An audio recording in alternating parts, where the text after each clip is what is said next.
Hey guys, it's John. You're on the JRB Tree Climbing channel. Let's talk about trunk anchors. I've got a new one to show you.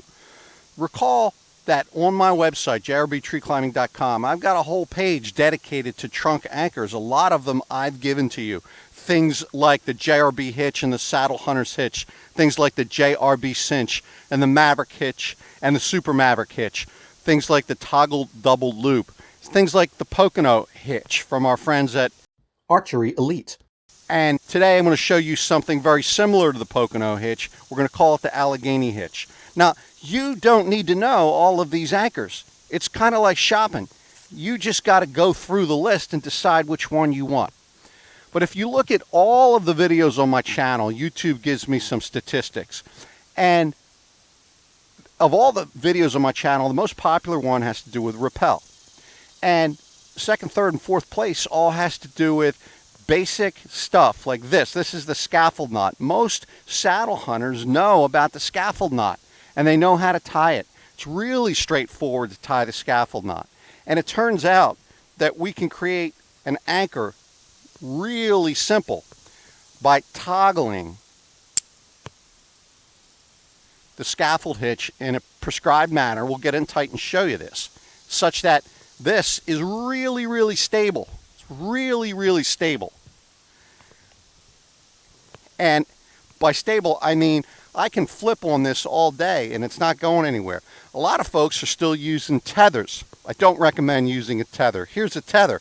Why? Why not a tether? Well, it's just too short. It's not going to get you back to the safe place. It's not going to get you to the ground. So please stop using tethers. Use a lifeline. Know how to rappel and use a stable anchor. This is just a running loop. You know that folks really don't understand what they're talking about when they call this a girth hitch. It's not a girth hitch. It's a running loop. A girth hitch loads 2 strands of rope, and there's only one here.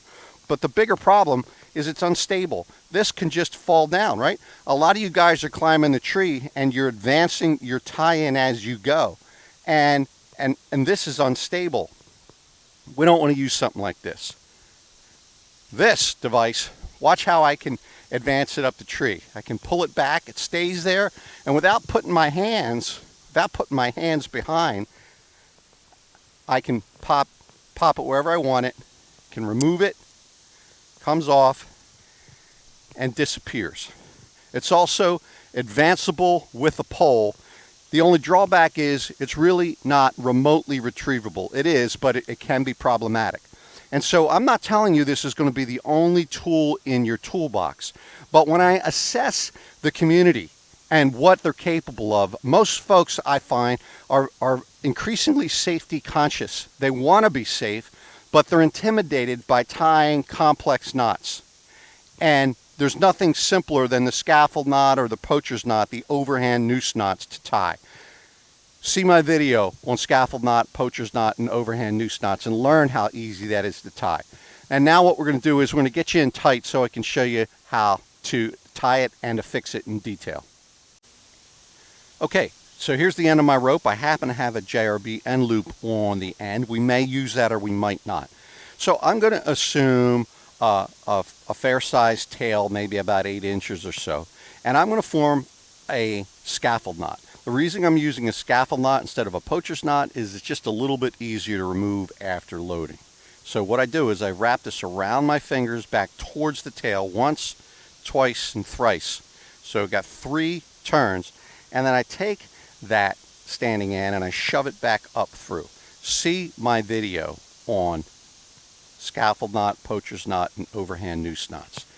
You can get really fluent with that. You always have to make sure that when you're pulling, as long as you started with the end in your hand, it is the standing end that moves, right? We wouldn't want this to move or it wouldn't hold. Be absolutely sure you can tie this properly. So that's a normal way to tie it for a right-hander. And now as a right-hander, if I pass it around the tree from right to left, when I look at it in this position, you can see one side of the scaffold knot has got 3 uniform bars with the tail emerging at the top. That's the position I want it in. If I put it in this way, I see the crossing side or the back side. It will hold, but the carabiner will misorient. Let me show you what I mean. What I do is I press it against the tree. I get this, yeah, about 3 fingers I can fit in there. I press it against the tree and put it in this position. And then I put my carabiner like so. I widen these 2 strands. And let's just take a close look at what I have there. I can push this on the tree and watch this scaffold knot get a little tighter as I pull here. You see, it's got the self-tuning property where the scaffold knot tightens itself just perfectly, so it's snug. It's snug. And now if I whip this, it's got a nice amount of resistance there. If you look really carefully, you'll notice that the load strand, the end here, is subjected to a little bit of a kink. It's bent slightly as the pressure is applied on this carabiner. So let me pop that off. The carabiner you use will have to match the rope. I'm using the new 9mm Rubicon from Ape Canyon. Works great with their Raider carabiners, and that's a great combination I'm recommending. So let me show it to you one more time, but this time I'll make this loop just a little bit bigger. So it's a little bigger than optimal, but it will find its place. You see how there's a little more room in there? But when I pull on this, do you see that scaffold knot? It gets tighter. It goes where it wants to go. And if I don't change it, when I pop it off and put it on again,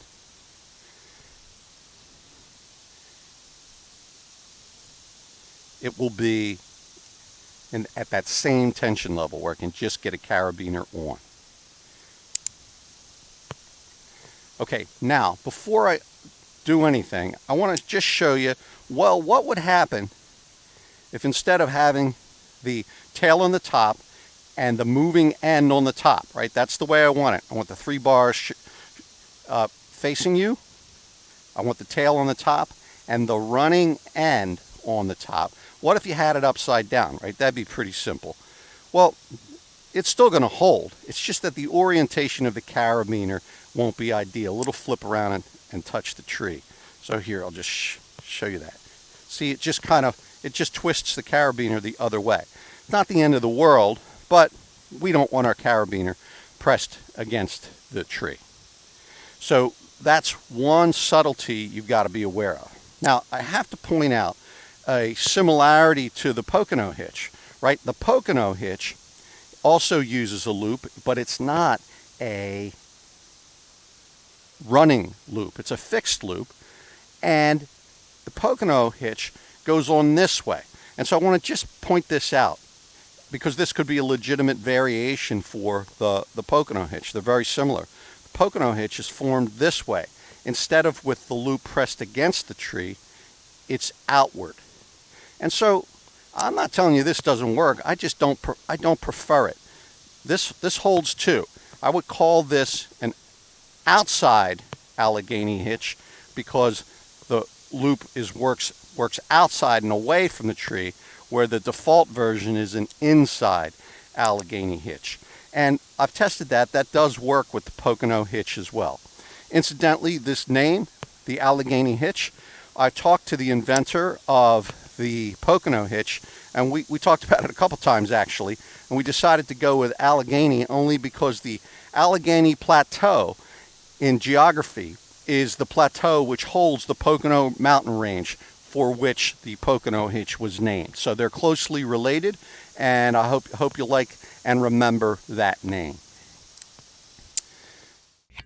Okay, let's take a look at that close up. Here's the scaffold knot. 1, 2, 3. It could be a poacher's knot, but I find the scaffold knot a little bit easier to remove after we've got it loaded. I'm going to pass it around the tree from right to left. And I'm going to observe this would be the back side of the scaffold knot. And so that's backwards. It runs on the bottom. I want the tail on the top, and I want the running line on the top. Press it against the tree, put the standing part over, got it toggled with my finger, and here's my carabiner. And when we place load on it, that scaffold knot is going to set. If I were to place it around the tree from left to right. Now I'd want to look at the back side of the knot, because I always want the running end on the top. So you get used to that. Put your carabiner here. I like to put them from bottom to top and cinch that on. Let's take you back out to the woods. Okay, we're going to tie it again. This time I've got my carabiner. This is a Raider carabiner from 8 Canyon. I've got some brown gaffer's tape around the end of the carabiner, and I've got it on my JRB end loop, just because I might be tying this up in the tree, and obviously now I can't drop my carabiner. Now this time when I form my scaffold knot, well, I'm going to give myself roughly, there's an optimal amount, but roughly a foot of tail. 1, 2, 3.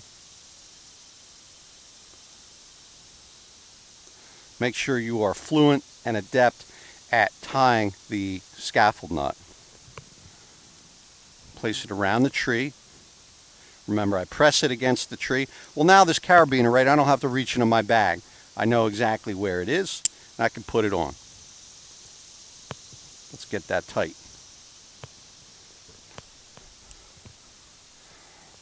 So that's the way you'd see it on the tree. What I want to show you is that we can use this loop for a couple of purposes. We can use it for advancing the hitch up the tree. Now, I intentionally tied that one backwards in that I've got the tail going under. So it would still work if I put my pole here. But I generally, here is my Maverick pole, and I could advance that up the tree. I'm not going to get too far out of your field of view just yet.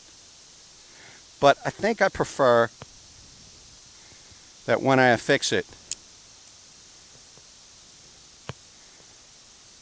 I grab this and put it over top. Just seems a little bit normal, a little less chance of obstruction. And in terms of the size that I want this, well, it's ideal if you're almost double the diameter of the tree. So this time, I'll extend my Maverick pole.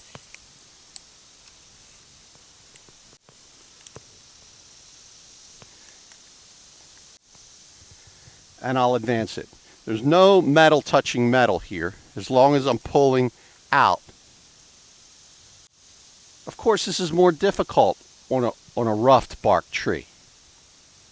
You can see how I can put that up, and I can set it on the tree by pushing up on the pole and pulling down on the line. I'll go a little higher.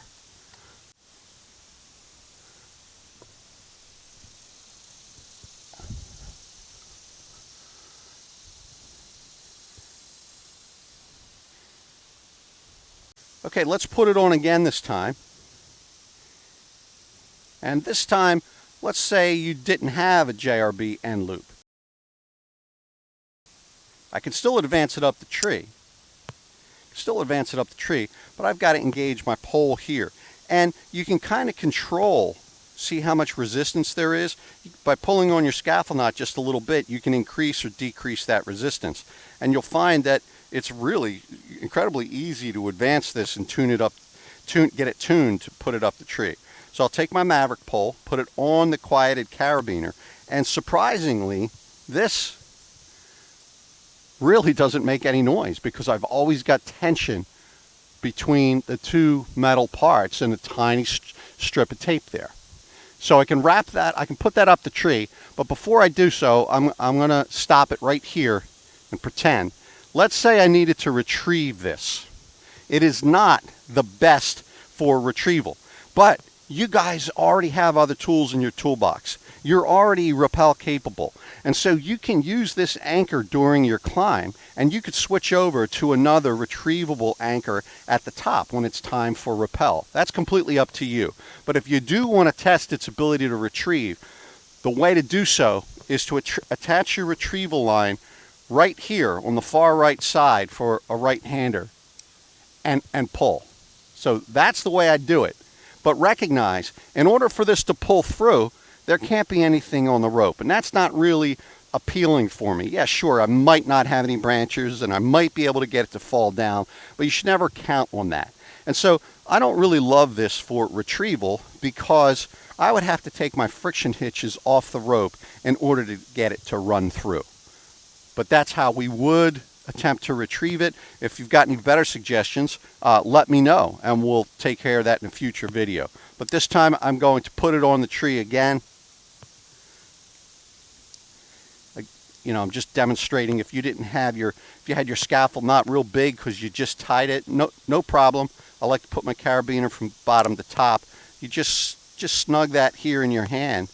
Just take a little slack out so that it's able to hold its shape. Put our pole on.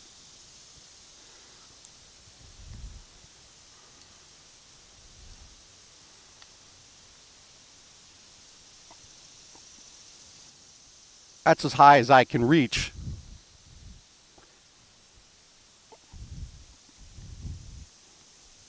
I push up on the pole while down on the line, and I get a really stable bite and cinch, and it's easy to remove my pole. Right now I'm going to hop up there and demonstrate the retrieval in real time. Okay, so as you saw, I just popped on my garter hitch and hopped up here a bit. If we want to retrieve this, even perhaps in an emergency situation where we didn't have time to switch over to another anchor, I take my retrieval line and I hook it out on the outside, so I'm pulling the hitch back. And again, if I've got branches on this tree, which is pretty smooth, this would hang up, and if it's got rough bark on it, it would hang up. And so just be aware, although I'm demonstrating that it can be retrieved, I'm not actually recommending it. I spent a lot of time working on the retrieval possibilities, and let's just say I didn't love any of them. But who knows, maybe we'll figure something out.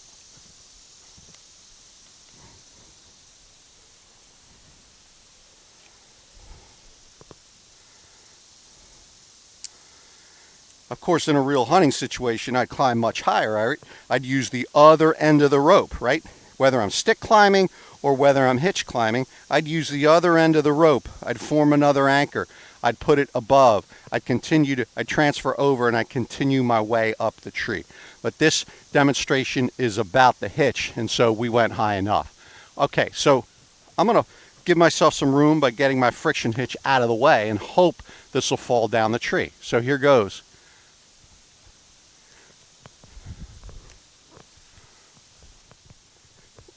See, I had to kind of walk around the tree, but sometimes that's not possible. Sometimes it's not possible to walk around the tree.